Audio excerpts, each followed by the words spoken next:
droit de réponse, au droit de réponse, le 21 février 2019, 9h23. C'est que, bien, Macron a écouté le peuple. Macron est aussi triste que Ramos. Je vais pas pleurer maintenant, non. Dans quel état d'esprit sont les forces de l'ordre après 14 semaines de mobilisation? Épuisés. Épuisés parce qu'il y a des collègues qui travaillent quasiment tous les week-ends, qui n'ont le reste de la semaine, il faut qu'ils assurent les autres missions. À la fois nos collègues qui sont donc sur le terrain, qui sont visibles, qui font du maintien de l'ordre, mais derrière nos collègues qui sont judiciaires pour gérer s'il y a des interpellations.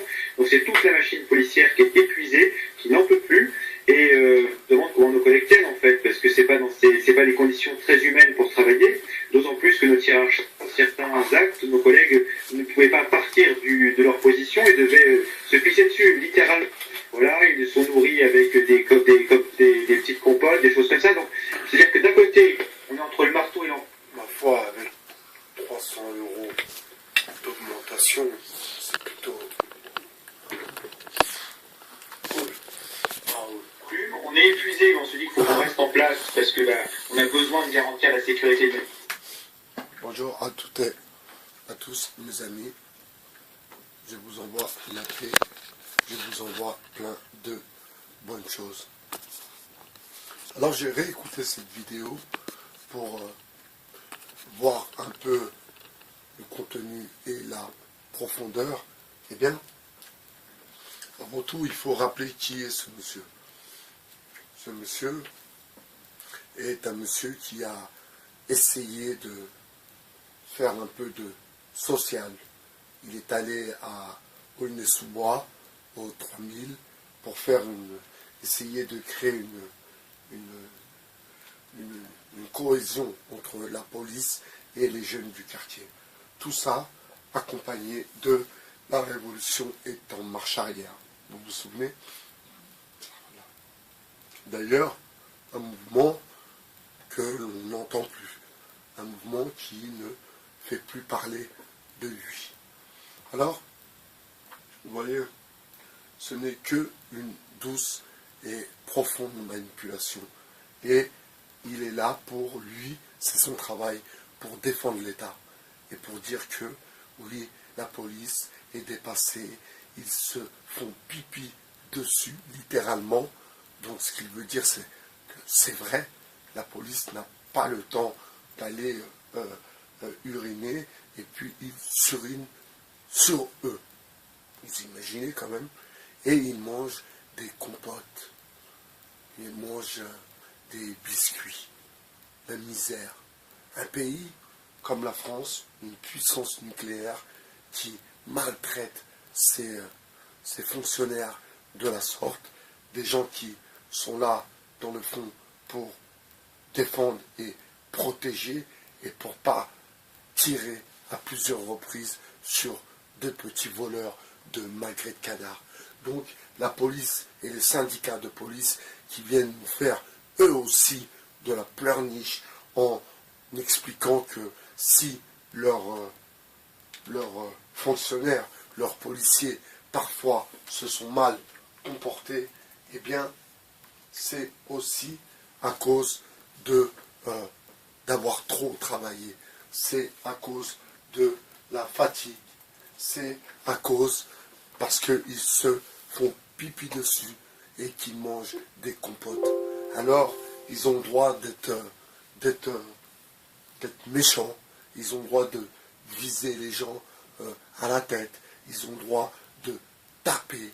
Ils ont le droit de faire ce qu'ils veulent. Parce qu'ils mangent des compotes et parce qu'ils se pissent dessus. Vous comprenez? Ce policier aussi était... c'est quelqu'un qui travaille à la sûreté. Donc, pas à la DST, hein, mais à la sûreté, si vous voulez, de l'Île-de-France. Et en même temps, il est syndicat policier.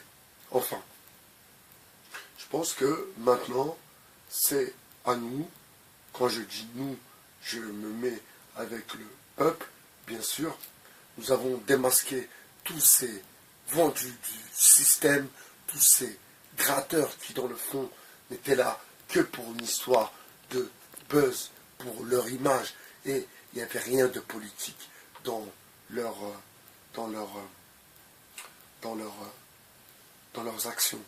C'était de l'action personnelle, mais il n'y avait rien de politique. C'était que des bluffeurs. Et de l'autre côté, nous avons des pouvoirs publics qui continuent de se dire, de toute façon, ils sont corvéables à merci. Les sorties, on ne les paye pas, on n'a pas besoin vraiment de les nourrir. Et puis finalement, même s'ils sont épuisés, ils continuent de venir. Et si jamais, à cause de l'épuisement, ils peuvent commettre des fautes professionnelles, on ne sera jamais inquiété parce qu'on pourra leur dire qu'ils ont manqué de discernement, n'étant pas à cause de leur épuisement. Langlois, qu'attendez-vous Vous voyez, donc, ils sont prêts pour répondre à ceux qui vont les accuser d'actes de barbarie, pour certains, eh bien, ils vont dire, oui, mais nos hommes étaient en sous-effectif et ils étaient fatigués. Vous comprenez? Je suis ravi que tous ces agents du système ont été démasqués, et je voudrais aussi m'expliquer par rapport à mon droit de réponse à Jeanne Prod. Ce n'est pas un volte-face, c'est juste pour dire que c'est bien la seule fille qui a dénoncé tous ces crevards et qui a osé balancer, qui a osé dire la vérité, que tous ces gens-là n'étaient que des imposteurs. Les Saber Solo, les Ramous, Éric Poutroué, Maxime Coben, tous ces mouche-pierres. Et que, ma foi, les Français, eh bien, vous êtes bien naïfs.